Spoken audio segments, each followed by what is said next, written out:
Far East Broadcasting Company Philippines, in partnership with Green Hills Christian Fellowship Ortigas, bring you a message from the Word of God. Together, let us know Christ and make Him known. Welcome to our 3 p.m. worship service here on site and online. We are being reminded Ephesians 3 verse 20 to 21. Now to Him who is able to do far more abundantly than all that we ask or think, according to the power at work within us, to Him be glory in the church and in Christ Jesus throughout all generations, forever and ever. Amen. Shall we all stand as we begin our worship service? Panginoon, kami po'y nagpupuri sa hapong ito.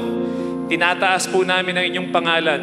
At kami po'y nagpapasalamat. Tulungan niyo po kami, Panginoon, na isang tabi ang mga iniisip namin personal, sa pag-aaral, sa aming buhay, sa business. At tulungan mo kami, Panginoon, na sumamba ngayon sa inyo sapagkat ito po'y aming dalangin na may pananalig at pasasalamat sa pribilehiyo na kami sumamba sa inyo sa pangalan ni Jesus. Amen. God, in His grace, has blessed every believer with every spiritual blessing. In Him, we were chosen before the foundation of the world. In Him, we have redemption through His blood. In Him, we have obtained an inheritance. And in Him, we were sealed with the Holy Spirit. God desires to see every believer realize our hope and our inheritance in Christ. That God's children realize the magnitude of Christ's power and glory. This is the kind of church that we should be. A church built on biblical bedrock. Our Sunday sermon series on the book of Ephesians.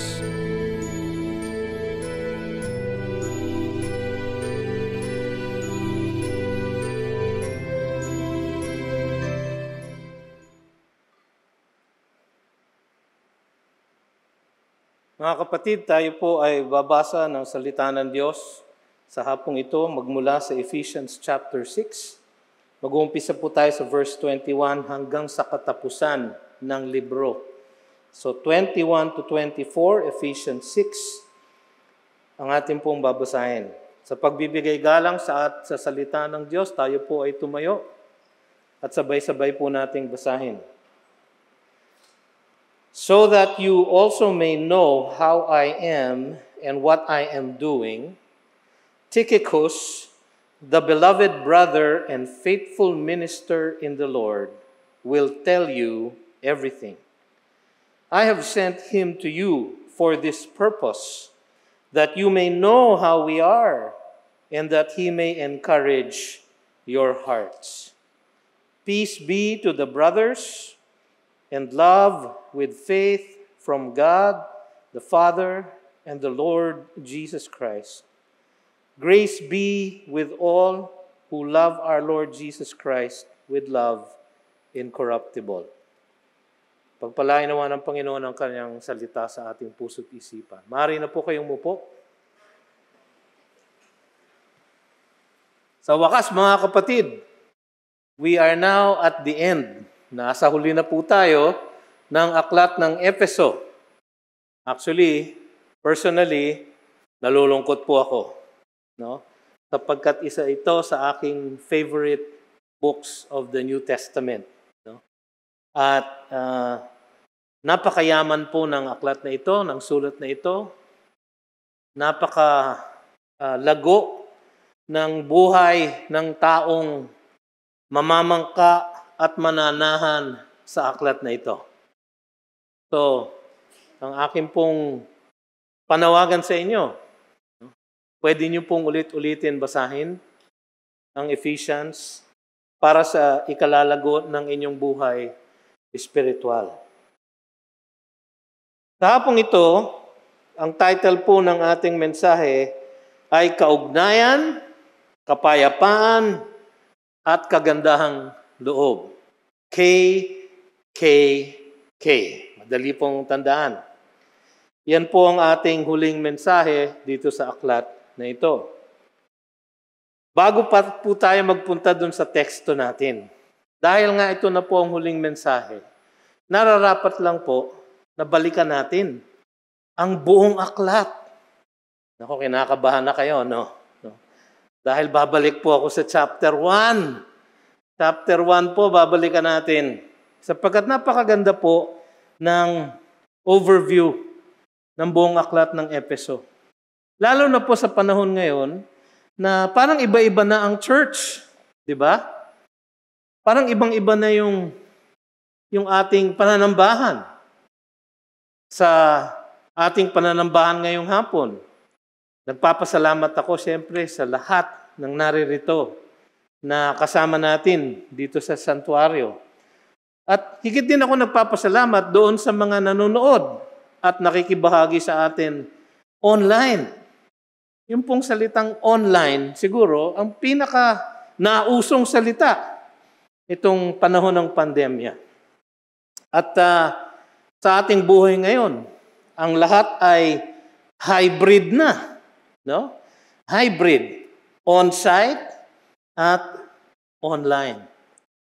Mga kapatid, katulad ng ipinanalangin kanina ni Pastor Sam, maraming mga iglesia, lalo na yung mga maliliit na community church, ang nagsara, na huminto sa kanilang operasyon dahil hindi nila kayang matagalan ang kawalan ng on-site na worship.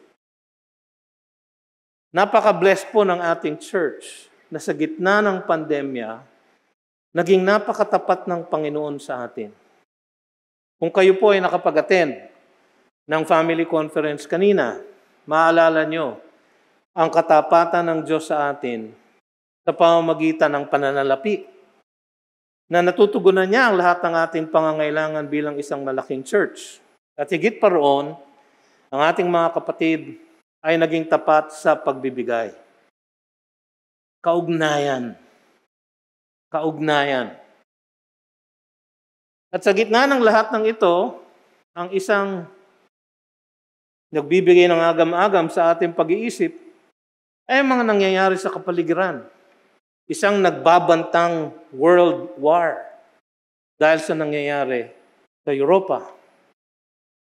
Ang patuloy na pagbagsak at panghihina ng ekonomiya ng buong mundo, hindi lang ng Pilipinas. Pati yung malalaking bansa, katulad ng Estados Unidos, China, Germany, France, lahat tumutukod ang ekonomiya dahil sa nangyayari sa Europa. Kapayapaan.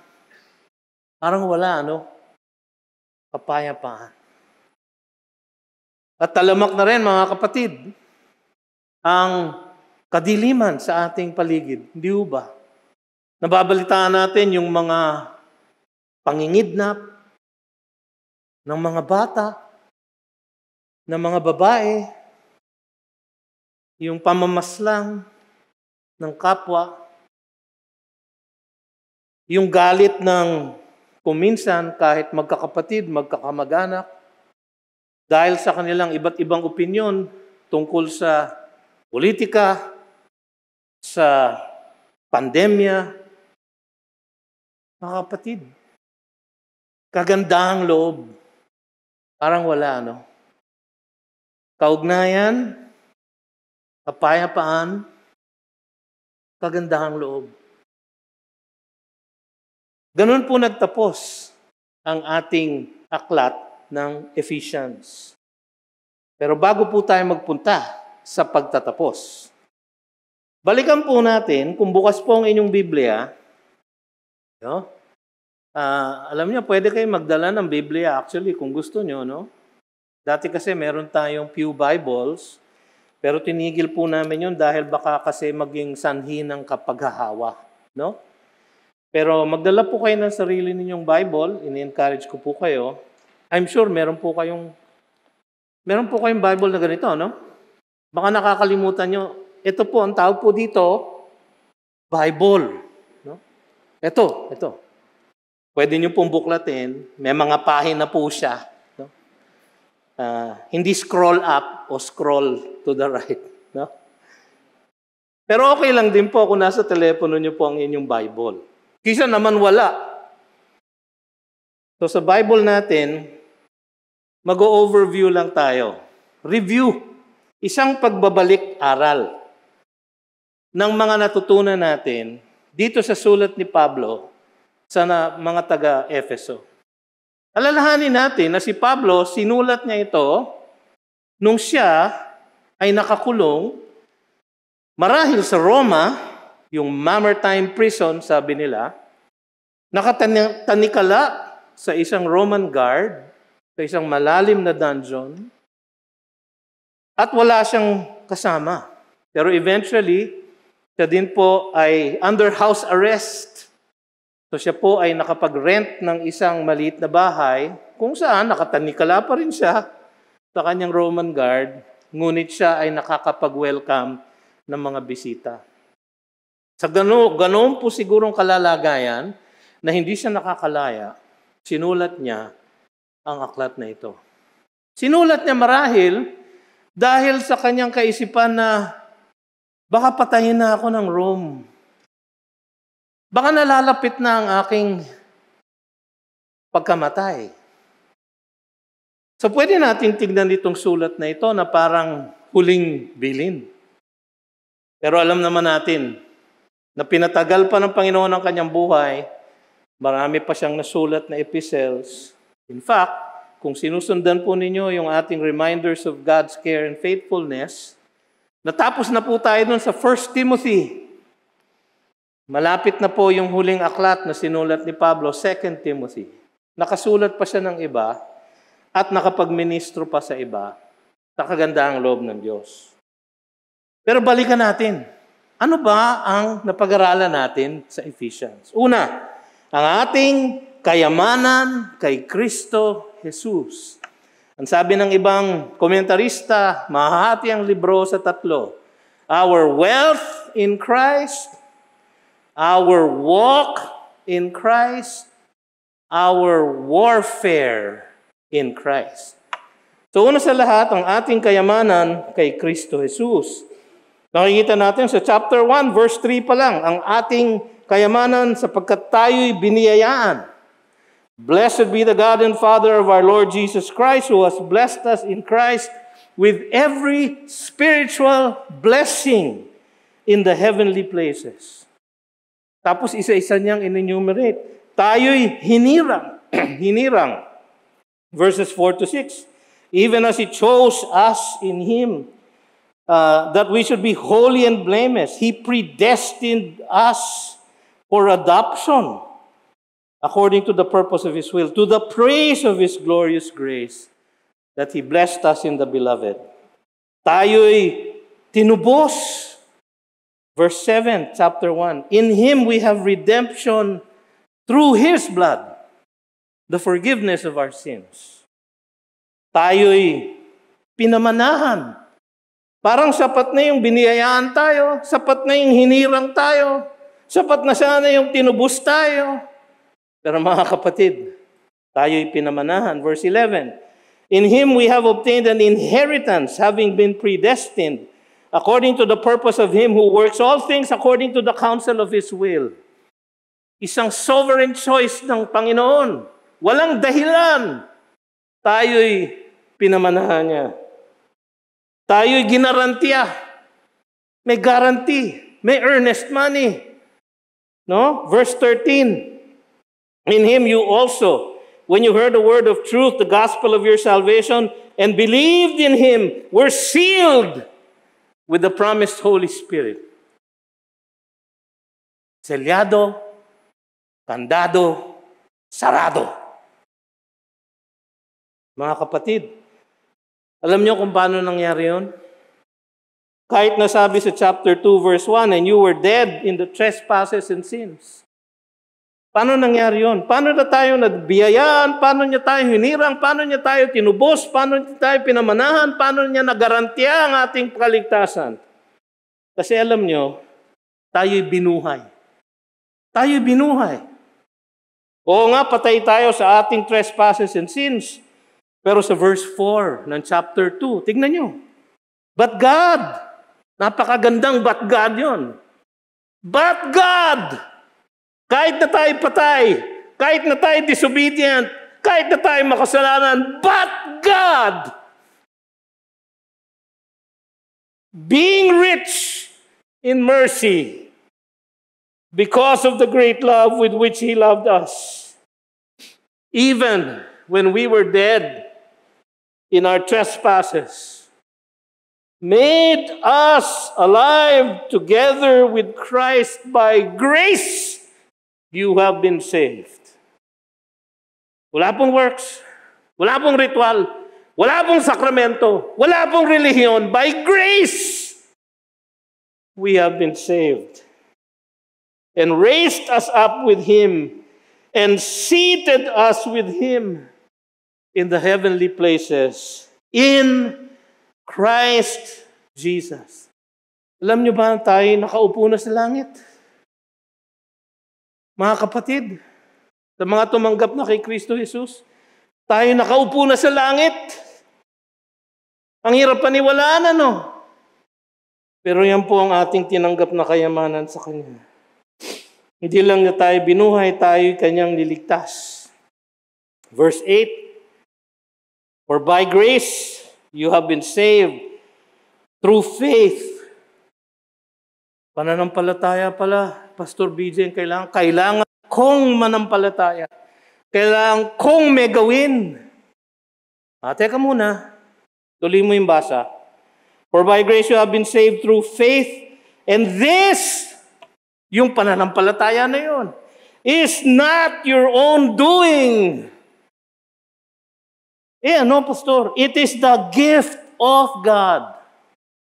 Not a result of works. Napakalinaw po, hindi po ba? So that no one may boast. For we are His workmanship. His workmanship. Alam niyo yung salitang workmanship? Obra maestra. Alam niyo sa itsura ko ito, napakahirap paniwalaan na obra maestra po ako. Baka ho nabangga sa iba, nagkanto-kanto tuloy ang aking mukha. Pero tayo'y obra maestra, created in Christ Jesus for good works, which God prepared beforehand that we should walk in them. Ay puso, nasa chapter 2 pa lang tayo. Tayo'y inilapit niya. Verse 13, but now in Christ Jesus, you who once were far off, have been brought near by the blood of Christ. Wow. Tayo'y hindi lang niya nilapit. Tayo'y pinananahanan niya. Tignan niyo yung verse 22. In Him also are being built together into a dwelling place for God by the Spirit. Tayo'y tahanan ng Panginoon. Siya'y nananahan sa atin. Ang Kanyang Espiritu Santo ay indwelling sa atin. Tayo ibinilang niya. Chapter 3, verse 6. This mystery is that the Gentiles, tayo po yun. Unless kayo po ay may Jewish blood. No, meron po bang Jew dito? Israelite? No? Wala. No? Wala. So tayo po lahat ay Gentile. No? This mystery is that the Gentiles are fellow heirs, members of the same body, and partakers of the promise in Christ Jesus through the gospel. Wow! Yan po ang ating kayamanan kay Kristo Jesus. Dahil sa kayamanan yan, tayo'y Kanyang pinanawagan sa ating paglakad kay Kristo Jesus. Chapter 4, verse 1, di ba? I therefore urge you to walk in a manner worthy of the calling to which you have been called. Paglakad sa pagkakaisa.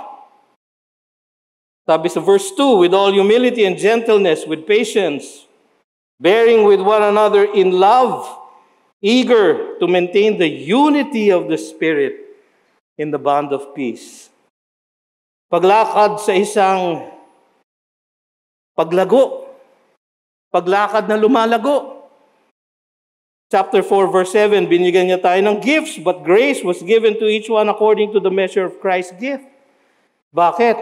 Kasi verse 11, sabi doon, and He gave the apostles, the prophets, the evangelists, the shepherds, and teachers to equip the saints for the work of ministry, for building up the body of Christ. Kailangan po natin tayong lumakad sa paglago. Kailangan po natin lumakad sa isang bagong buhay. Chapter 4, verse 20. But that is not the way you learned Christ. Assuming that you have learned about Him and were taught in Him, as the truth is in Jesus, to put off your old self, which belongs to your former manner of life and is corrupt through deceitful desires, and be renewed in the spirit of your minds, and then to put on the new self, created after the likeness of God in true righteousness and holiness. Paglakad sa bagong buhay. Paglakad sa pag-ibig. Nasa chapter 5 na po tayo. Verse 2. And walk in love as Christ loved us and gave Himself up for us, a fragrant offering and sacrifice to God. Paglakad sa liwanag. Verse 7.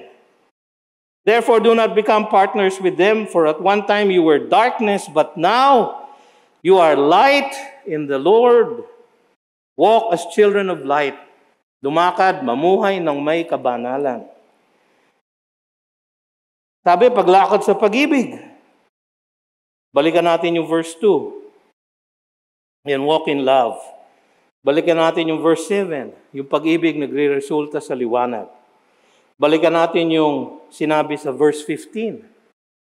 Sabi sa verse 15, look carefully then how you walk, not as unwise but as wise, making the best use of the time because the days are evil. Therefore do not be foolish, but understand what the will of the Lord is. Lumakad ayon sa karunungan at sa kapangyarihan ng Diyos, kalooban ng Diyos.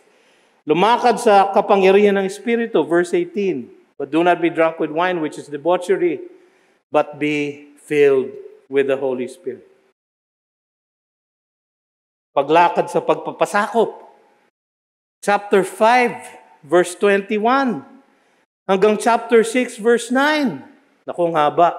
Kinakabahan na kayo, no? Ang haba nun, ah. Okay. Pero ang sabi doon, sa pagpapasakop, dahil tayo nagpasakop sa Panginoon Jesus, nagpasakop sa Kanyang Espiritu, pwede tayo ngayon magpasakop. Mga asawang babae sa kanilang mga asawang lalaki na may paggalang at pagsuporta sa kanila. Sa mga asawang lalaki, ang pagpapasakop ay ang pagbibigay ng inyong buhay mismo para matugunan ang pangangailangan at paglago ng inyong asawa at mga anak. Sa mga anak, ang pagpapasakop ay ang pagbibigay galang at pagsunod sa kautusan ng inyong mga magulang. Sa mga magulang, ang pagpapasakop ay ang pangangalaga sa mga anak at pagpapalaki sa salita at sa doktrina ng ating Panginoong Diyos.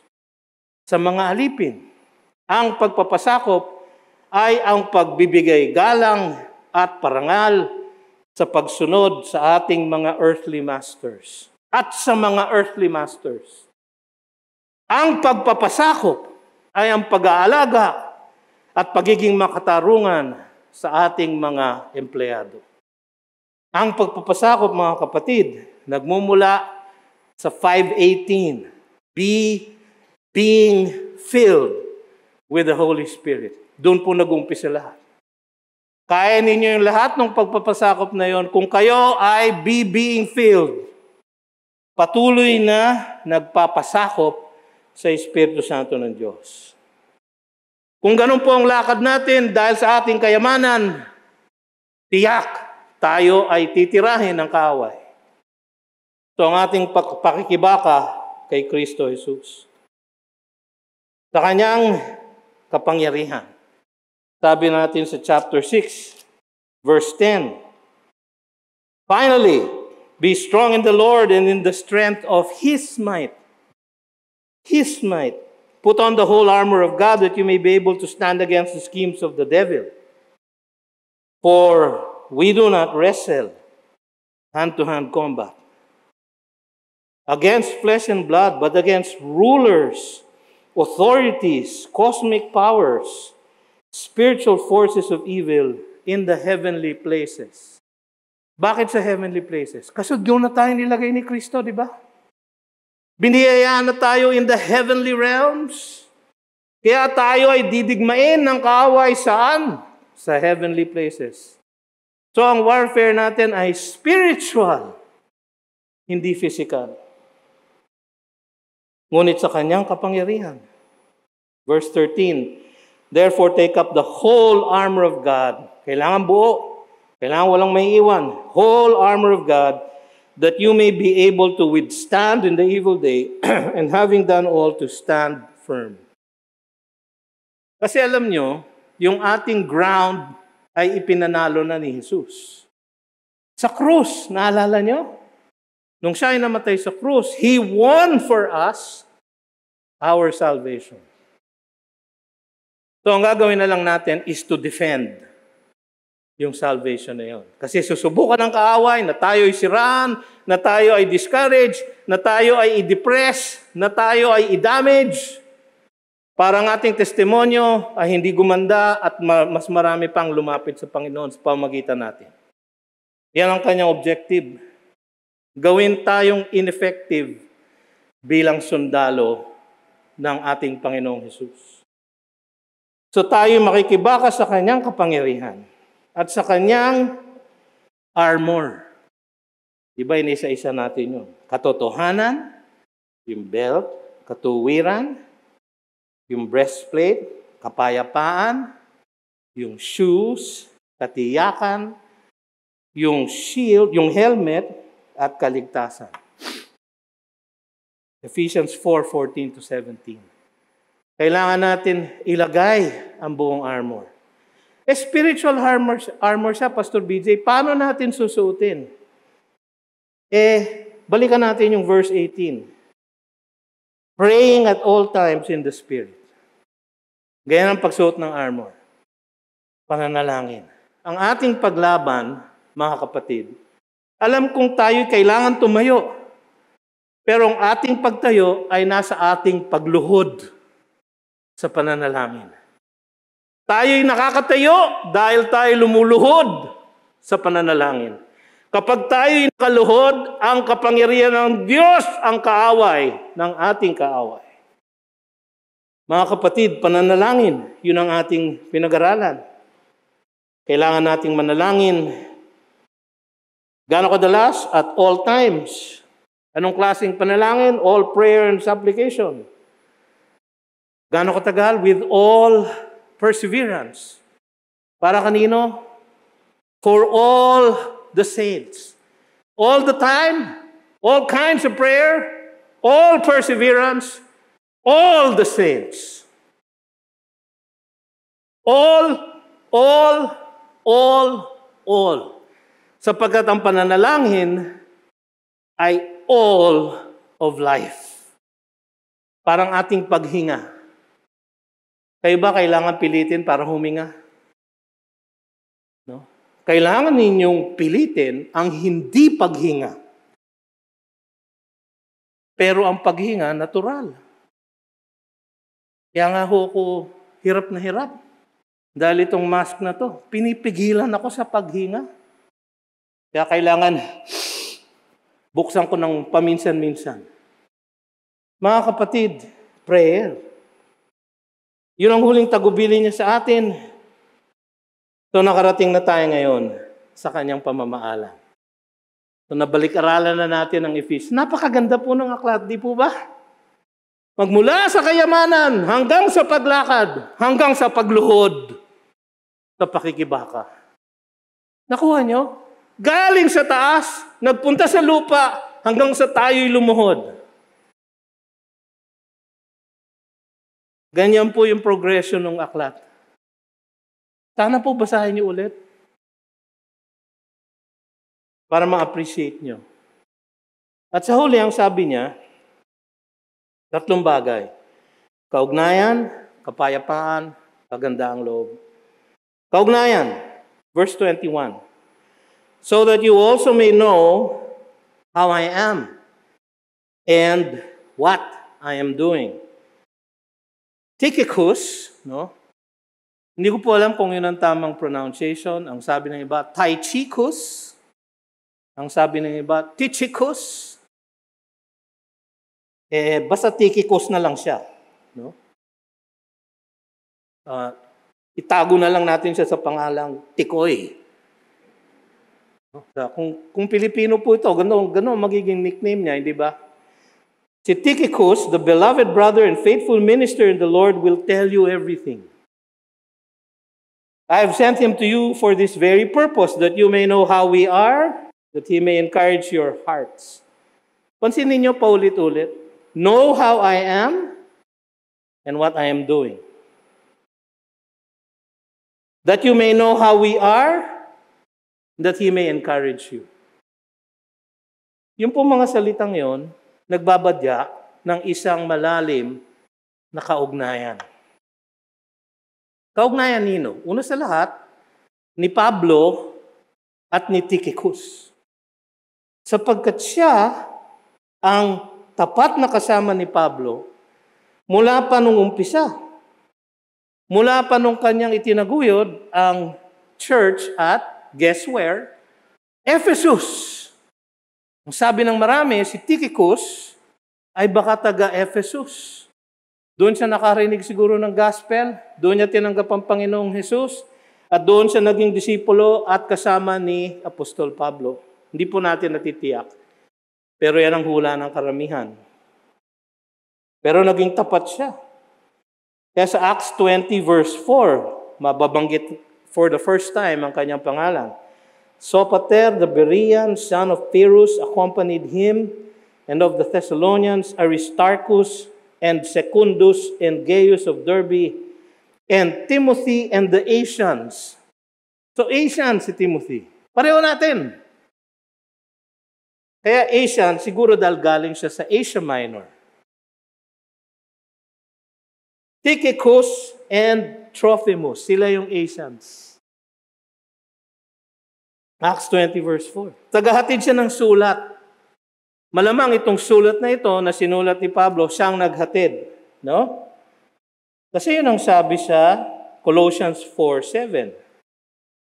Colossians kasi is the sister letter ng Efeso. Nung sinulat ni Pablo ang Ephesians, sinulat din niya ang Colossians. Kaya kung papansinin ninyo, meron silang parallel passages. Sinulat din niya ang Philippians at sinulat din niya ang Philemon.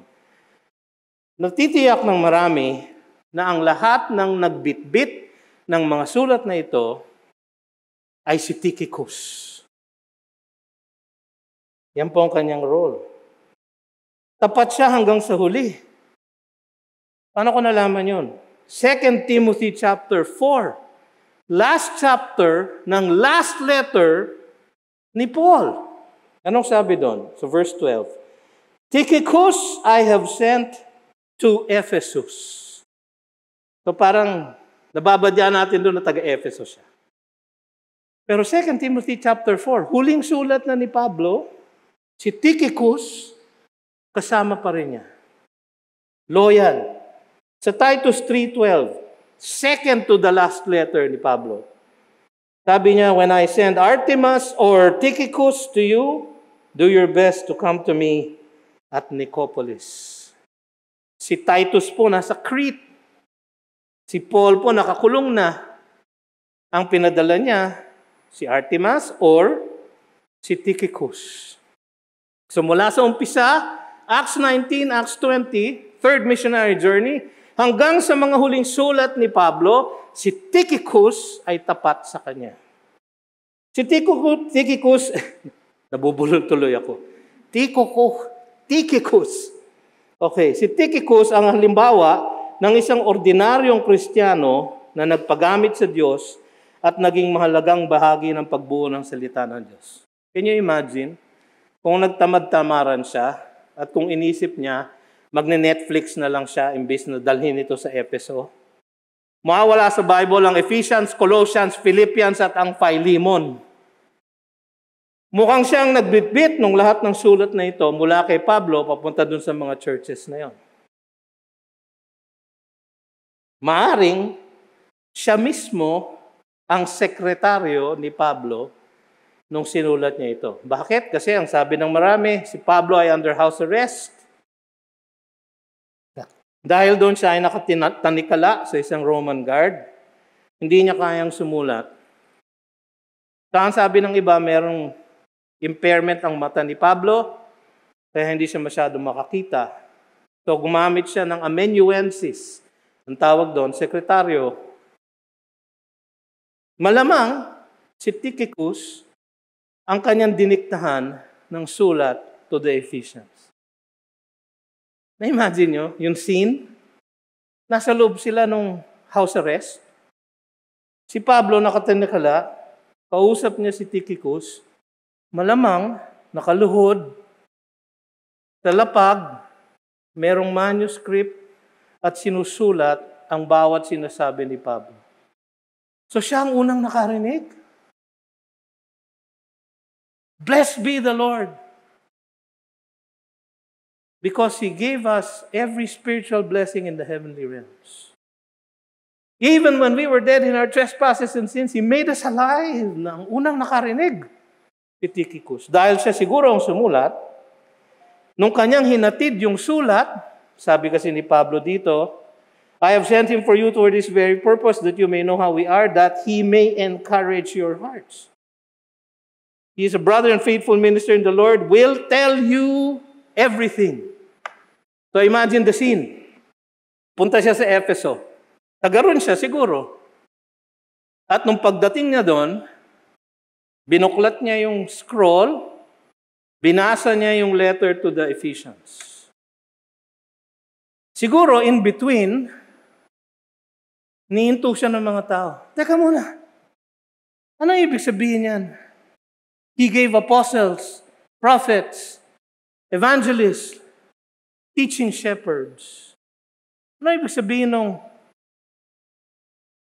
ang foundation ng church ay the apostles and Christ Jesus? Ano ibig sabihin nung, but we were dead in our trespasses and sins? So alam nyo kung sino ang unang expositor ng Ephesians? Malamang si Tychicus. Isang ordinaryong tao, naging lingkod ni Pablo, naging tagabahagi ng salita ng Diyos. Makikita ang kaugnayan ni Pablo at ni Tychicus dito at ang kaugnayan ni Pablo at ng kanyang mga sinusulatan.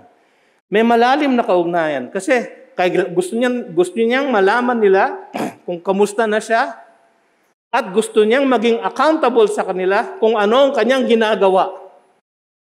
Bakit? Kasi that he may encourage your hearts. Sapagkat mahal siya nung mga sinusulatan niya, alam niya na kung babalitaan niya, may encourage sila. Yun ay isang tanda na merong love relationship, merong isang kaugnayan. Ang mga taga-Efeso at si Pablo. Isang matayog na apostol, mataas, siyang sumulat ng karamihan ng New Testament, pero sa kababaang loob niya, inaamin niya na siya ay vulnerable at kailangan niya ang pagmamahal at suporta ng mga kapatid niya sa pananampalataya. Una sa lahat siguro si Tychicus at yung mga kasama sa Ephesian Church at sa iba pang church. Kaugnayan. Pangalawa, kapayapaan. Peace be to the brothers and love with faith from God the Father and the Lord Jesus Christ. Hirap na hirap po ako na awatin ang sarili ko. Na ito lang kasi isang sermon na. Pero inawat ko na ang sarili ko kaya sorry na lang, hindi nyo makukuha lahat ng juices. Kapayapaan, ang kanyang sinasabi dito, ang madalas na panalangin para sa mga mananampalataya ng lahat ng mga sumulat ng mga epistles. Yeah? Sa Romans 15:33, halimbawa, sabi ni Pablo doon, "May the God of peace be with you all." Amen.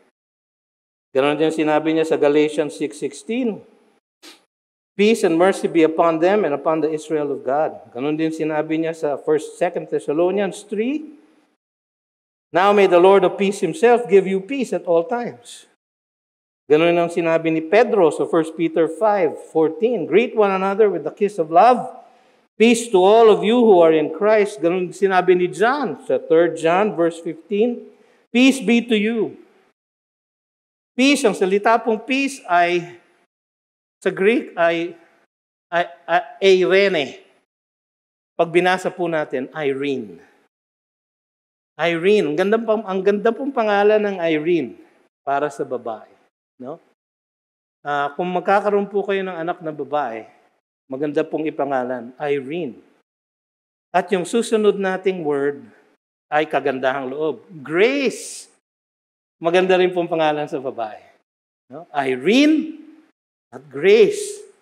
Peace and grace. Inumpisahan ni Pablo yung letter, "Grace and peace be unto you." Nung tinatapos niya, "Peace and grace." Napakalalim. Alam niyo yung peace, wala po tayo niyan, mga tao. Sabi sa Isaiah 57,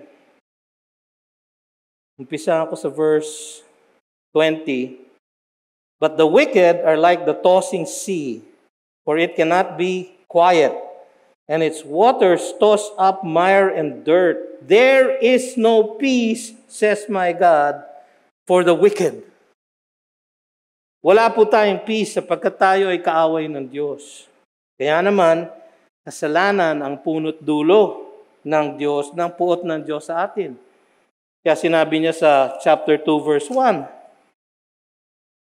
or verse 3, "Among whom we all once lived, in the passions of our flesh, carrying out the desires of the body and the mind, and were by nature children of wrath, like the rest of mankind." Doon po tayo galing lahat.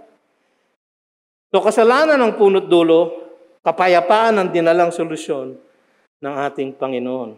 Kaya sa chapter 2, verse 14, "For He Himself is our peace." Paano nangyari yon? Sabi sa Romans 5:1, "Therefore, since we have been justified by faith," nung tayo manampalataya kay Jesus, "we have" what? "Peace with God." Dahil tayo po ay justified by faith, pinagbayaran ni Kristo Jesus ang ating mga kasalanan, datapwat hindi nagalit ang Diyos sa atin, datapwat tayo ay may kapayapaan na sa Kanya. Yan po nanggaling ang kapayapaan. Yung kapayapaan po na yon, hindi po dependent sa nangyayari sa labas. Sabi ni Pablo sa Philippians 4, kung kayo po ay anxious, sabi niya, manalangin kayo. In everything, with prayer and petition and thanksgiving, present everything to God. Anong resulta? And the peace of God. Dahil ikaw ay may peace with God, sa ating pananalangin sa Kanya, tayo ay may peace of God. Wala pong kinalaman na nangyayari sa labas, sapagkat ang kapayapaan na yun, sabi sa Philippians 4:7, is a peace that surpasses all understanding. Mga kapatid, peace, kapayapaan ang dala sa atin. At ang kapayapaan na ito, napakaganda mga kapatid. Merong pag-ibig na may pananampalataya. Peace be to the brothers. Siyempre, kailangan brothers. Kung hindi ka mananampalataya kay Jesus, hindi ka brother, wala kang peace. Because there is no peace for the wicked. Peace be to the brothers and love with faith. Saan po nanggaling yung love? Well, galing sa ating Panginoon. Di ba? Saan nanggaling yung love? Galing sa Kanya. Love with faith. Love with Faith. Sapagkat dahil sa kanyang love, sabi sa Ephesians 2:4, because of His great mercy, because of His great love for us, He made us alive in Christ. Sabi niya, He made us alive in Christ. Mga kapatid, kapayapaan, may pag-ibig. Dahil sa pag-ibig ng Diyos, binigyan niya tayo ng pananampalataya. Pag-ibig, pananampalataya, equals kapayapaan. So, meron tayong kaugnayan, meron tayong kapayapaan. Mga kapatid, huli sa lahat, kagandahang loob. Napakahirap actually translate nung salitang charis o grace sa Tagalog. Pagka kumuha kayo ng dictionary, sasabihin niya, grasya, biyaya, no? Pero gusto ko yung translation ng aking tatay. Kagandahang loob ng Diyos. Kaugnayan, kapayapaan, kagandahang loob. Kagandahang loob ang unang panalangin ni Pablo. Di ba? Sa chapter 1, verse 2, sabi niya, grace to you and peace from God our Father and the Lord Jesus Christ. Sa huli, binaliktad niya. Grace be with all who love our Lord Jesus Christ. Peace and love with faith from God the Father and the Lord Jesus Christ. Parehong source. So kapayapaan, nagbibigay ng pag-ibig na may pananampalataya. Kaya tayo may kaugnayan. Kaugnayan sa Diyos, kaugnayan sa isa't isa.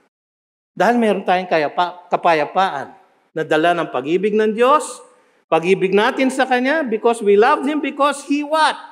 First, loved us.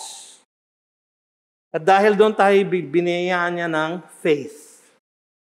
Nakita niyo yung equation? Kaugnayan, kapayapaan, huli sa lahat, kagandahang loob. Grace ang theme nitong gospel na ito. Chapter 1, verses 6 and 7. And I am sure of this, nasa Philippians na pala ako. To the praise of His glorious grace, sabi sa verse 6. According to the riches of His grace, sabi sa verse 7. To chapter 2, verse 5. For by grace you have been saved, sabi sa verse 8. For by grace you have been saved through faith. Sabi sa verse 7, in the coming ages, He might show the immeasurable riches of His grace. So grace ang theme ng buong aklat. Chapter 4, verse 7. But grace was given to each one of us according to the measure of Christ's gift. Kagandahang loob. Kagandahang loob na hindi natin deserved. Kaya nga grace Kasi hindi natin kaya. We have no peace. Wala tayong kaugnayan sa Kanya. Wala tayong kapayapaan sa Kanya. Kaya binigyan niya tayo ng kagandahang loob. Nakita niyo? Ang katapusan ng libro. Kayo ba pag nanonood ng sine, nihintay ninyo lahat ng credits? Kasi gusto kong makita kung sino yung second dolly grip. O yung production assistant ng ganito. Gusto kong makita yung pangalan niya. Hindi nyo inihintay, di ba? Pwera na lang kung Marvel movie. Kung Marvel movie, meron kasing after credits na scene. Ang galing ng gumagawa ng Marvel, no? Para makita nga naman lahat ng pangalan. Kaya sa ending, kung minsan sa pagbabasa natin ng ending ng mga aklat sa Bible, pagdating natin dun sa huling verses, ang dami naman pangalan nito. Katulad sa Romans 16, 23 ang pangalan na naroon. Hindi natin kilala kahit na sino. Sinong magbabasa nun? Pero hindi ba kayo nagpapasalamat at binasa natin yung ending ng Ephesians? Sapagkat yung dakilang katotohanan na tayo ay kailangan natin ng kaugnayan sa Diyos at sa isa't isa, kapayapaan sa Kanya na may pag-ibig at pananampalataya, at kagandahang loob. Anong resulta ng kagandahang loob na yun? Anong pinagmula ng kagandahang loob na yun? Pag-ibig din. Balik tayo sa love. Yung kagandahang loob na yun, dahil doon tayo naligtas. At dahil doon, hindi na tayo mawawala sa ating Panginoon. Sabi niya sa John 6, I will raise them up at the last day. Sabi niya sa John 6 pa rin, whoever the Father gives me will come to me, and I will raise him up in the last day. Pero napakaganda yung sinulat ni Pablo sa Romans 8, verses 38 to 39. For I am sure that neither death nor life, nor angels, nor rulers, nor things present, nor things to come, nor powers, nor height, nor depth, nor anything else in all creation, nilahat na niya, will be able to separate us from the love of God in Christ Jesus, our Lord. Mga kapatid, kuminsan, ang mga dakilang katotohanan ng Biblia ay nilalagay sa mga Sunday school song. No? Sunday school song. Oo, alam niya. Alam niyo na ang gagawin ko, di ba? Aawit na naman ako. No? So, meron pong Sunday school song na aking natutunan nung ako ay 5 years old pa lang. 56 years ago. So, wala na po siguro nakakaalam nito sa inyo. Maestra?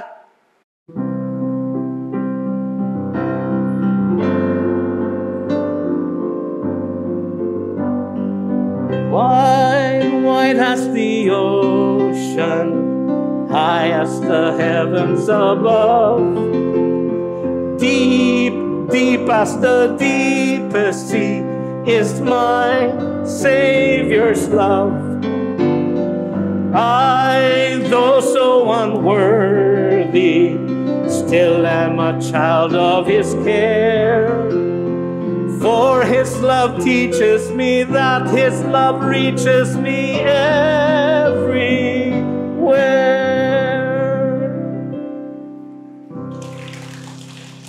Tayo po'y manalangin.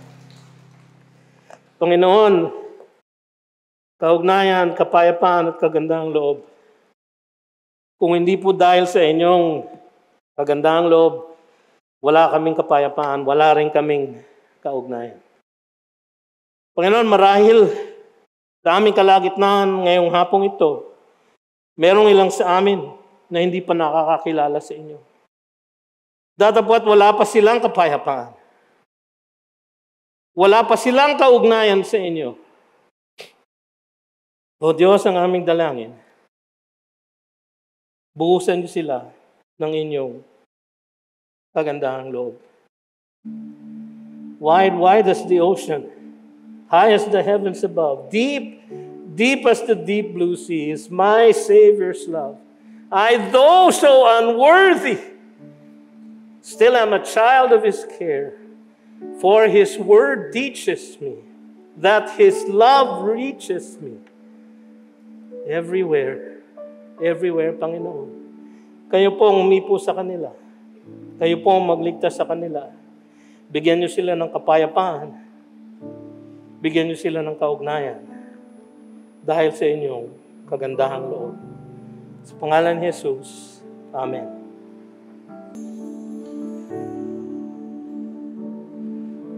Panginoon, ang iyong kaharian ay naririto na. Hindi kinikilala ng buong mundo, Panginoon. Ngunit sa amin, na iyong hinirang, iyong iniligtas, iyong pinagbuhusan ng iyong kayamanan, iyong tinawag na lumakad sa iyo, iyong tinawag na makibaka para sa inyo. Kami, O Diyos, kami ay kumikilala sa inyong kaharian. Kaharian ng katuwiran, ng kabanalan, ngayon at magpakailanman. Sa pangalan ni Jesus, Amen. Amen. You've just heard a message from the Word with Green Hills Christian Fellowship Ortigas in partnership with Far East Broadcasting Company Philippines. We hope you can join us next week. God bless you.